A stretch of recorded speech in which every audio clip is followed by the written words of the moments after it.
नमस्कार साथियों, मंदिरों की यात्रा के इस प्रक्रम में बाराबंकी के प्रसिद्ध तीर्थ स्थल पर आज हम यहाँ पर उपस्थित हैं। जैसा कि आपको विदित है, कई बार हमने इसके पहले भी यहाँ पर बाबा मस्तराम धाम के अवलोकन कराया है और अवलोकन के इसी प्रक्रम में हमने आपको बाबा मस्तराम के दर्शन कराए हैं कई बार। और दर्शनों का यह प्रक्रम अनवरत रूप से चलता रहता है। और हम जहाँ पर आज यहाँ पर उपस्थित हैं, यह पावन तीर्थ स्थल बहुत ही अपने आप में एक प्रख्यात, विख्यात और मस्त राम बाबा जो हैं वो सिद्ध पुरुषों जो पुरुष हैं उनमें से एक सिद्ध संत रहे हैं बाराबंकी जिले के। यहाँ पर आसपास बाराबंकी जिले में ही नहीं अपितु संपूर्ण भारत में उनके शिष्यों के द्वारा उनकी मान्यताएं हैं। उनकी मान्यता के ही प्रक्रम में विभिन्न प्रकार के जो हैं उनके शिष्य जो हैं यहाँ पर अनवरत रूप से आते रहते हैं। दर्शनों का यह प्रक्रम अनवरत रूप से चलता रहता है। आज पूर्णिमा भी थी। पूर्णिमा के बाद जो बृहस्पतिवार होता है, वहां पर प्रत्येक मास में यहाँ पर विशालकाय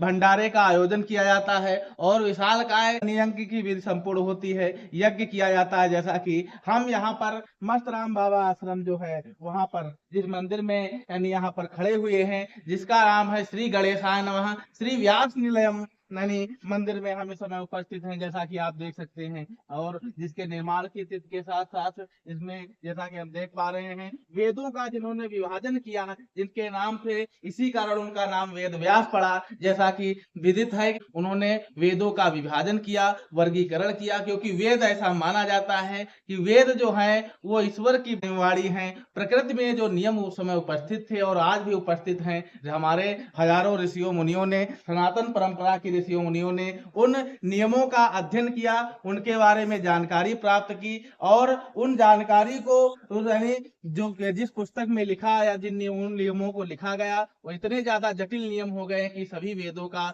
यानी किसी एक व्यक्ति के द्वारा अध्ययन करना बड़ा कठिन सा जान पड़ता था। इसीलिए ऋषियों ने यह जिम्मेदारी महर्षि वेद व्यास को दी और उन्होंने ही वेदों का विभाजन किया, यानी वेदों के और उपनिषदों में अंतर किया, विभाजन किया, ताकि उचित रूप से सुविधा पूर्वक वेदों का अध्ययन किया जा सके और हमारे सनातन धर्म की जो ज्ञान परंपरा है उसके बारे में जानकारी प्राप्त की जा सके। इसीलिए उन महात्मा का नाम वेद व्यास पड़ गया और उन्हीं वेद जो है भागवत कथा के आधार पर उन्हीं में जो व्यास गद्दी होती है, जो भागवत कथा यानी कथावाचक होते हैं, उनको भी व्यास कहा जाता है, क्योंकि वे महर्षि वेद व्यास की परंपरा का निर्वहन कर रहे हैं, उस परंपरा को आगे बढ़ा रहे हैं। हम यहीं पर मस्तराम बाबा आश्रम पर जिस मंदिर में उपस्थित थे वो महर्षि वेद व्यास जी के हमने आपको दर्शन कराए, मंदिर का अवलोकन कराया। हम यही आशा करते हैं और कामना करते हैं कि महर्षि वेद व्यास अपने ज्ञान की इस परंपरा को आगे बढ़ाने के लिए हमें समर्थ करें और हमें कृतार्थ करें और समस्त अपने भक्तजनों पर और जितने उनके श्रद्धालु हैं, उनके अनुयायी हैं, उनके प्रति अगाध श्रद्धा जिनके मन में है, उनकी कामनाओं की पूर्ति करें और उनके ज्ञान की यह परंपरा अनवरत रूप से बढ़ती रहे, आगे बढ़ती रहे। और अब हम आते हैं मुख्य विषय पर। जैसा कि आप देख रहे हैं, यह संध्या काल का समय है और यज्ञ स्थल, यज्ञ हवन कुंड की विधि और विशाल काय भंडारे का जो है आयोजन सफल हुआ है। आयोजन के अंतिम चरण में भंडारा है, जैसा कि हम देख पा रहे हैं। मस्त राम बाबा के आश्रम के बाह्य परिसर के बारे में अगर हम जानकारी प्राप्त करें, मैं अपने छायाकार से निवेदन करूंगा कि वे हमारे श्रद्धालुओं को, हमारे दर्शकों को एक बार मस्त राम बाबा के आश्रम के परिसर का अवलोकन कराएं। जैसा कि हम देख पा रहे हैं कि परिसर में जो विशाल काय परिसर है उसमें विभिन्न प्रकार के यानी प्राकृतिक छटा को बिखेरते हुए केसू के पलाश के वृक्षों को लगाया गया है। जैसा कि हम देख पा रहे हैं ये अपने आप उगे हुए हैं। और सबसे बड़ी विचित्र बात यह है कि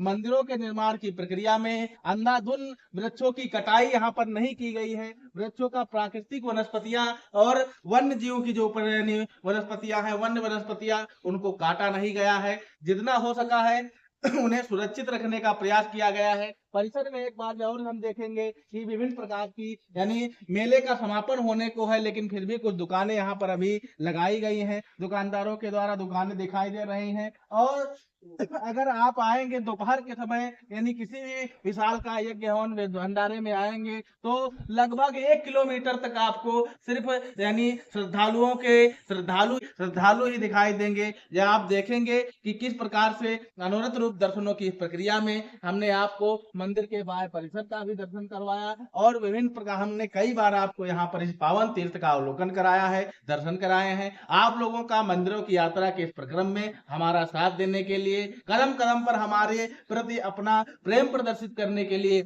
आप लोगों का विशेष आभार।